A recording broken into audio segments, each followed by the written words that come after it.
Donc on va faire les exercices, les alinéas 7, 8 et 9 sur l'étude des espaces projectifs. Donc je suis en train de considérer le plongement de RPN dans R6 qui prend la classe de X1, X, Y, Z et qui l'envoie sur le point X carré, Y carré, Z carré, racine de YZ, racine de XZ et racine de XY. Ok? Et on va montrer que l'image de phi est continue dans S5. Donc si j'ai un V qui est V1 jusqu'à V6 est égal à phi de X, Y, Z, ça veut dire que V1 au carré plus V6 au carré est égal à X4 plus Y4 plus Z4 plus 2 Y carré Z carré plus 2 X carré Z carré plus 2 X carré Y carré. Je reconnais là-dedans l'expansion de X carré plus Y carré plus Z carré au carré. Et comme on a supposé que le point X, Y, Z est dans le sphère, ça c'est égal à 1. Donc V est inclus dans S5. En plus, je note que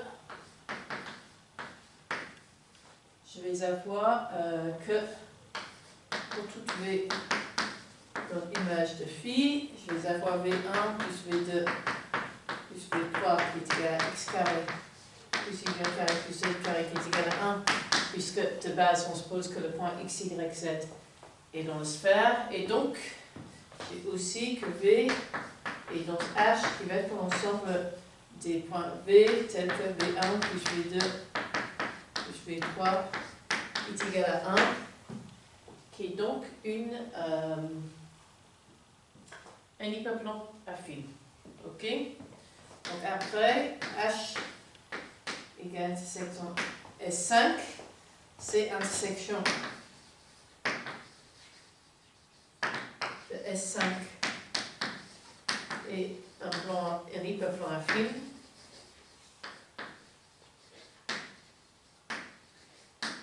Et je sais en plus que ce n'est pas le vide, puisqu'on tient une image de RPN, et ce n'est pas réduit à un unique point. Donc, si j'insère H, un hyperplan affine avec S5, et je trouve ni un plan tangent qui va intersecter dans un unique point, ni le vide, ça va me donner quelque chose qui est difficilement face à S4.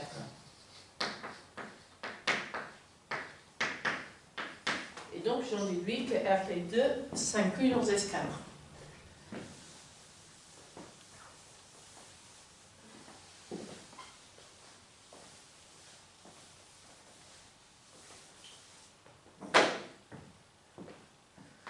Donc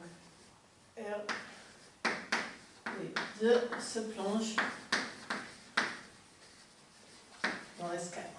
Donc maintenant je vais montrer que ce n'est pas surjective, donc montrant que donc RP, l'image de phi n'est pas toute H entre S4, 5. Donc ce que je vais faire, c'est que je vais montrer un point qui est dans H entre S5 et qui ne peut pas être dans l'image de phi.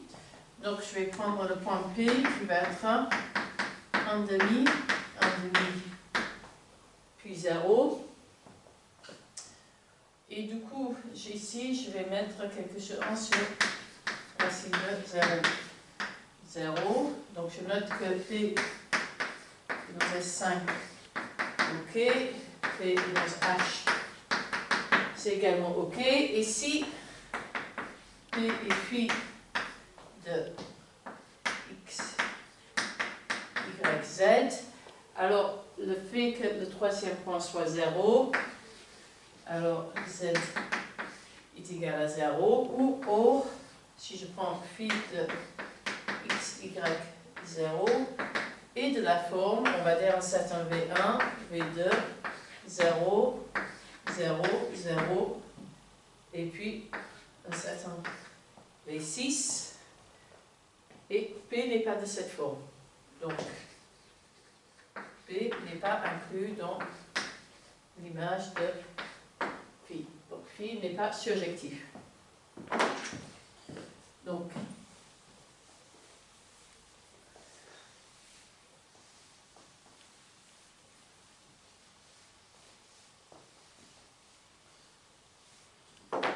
ici que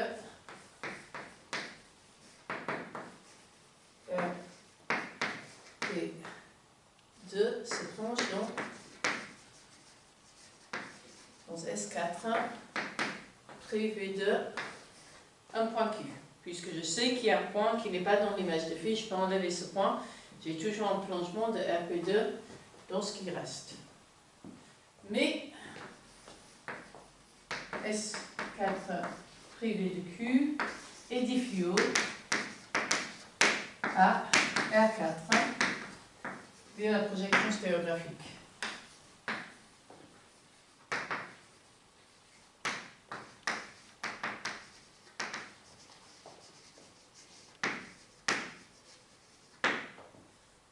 Donc, RP2 se plonge dans R4.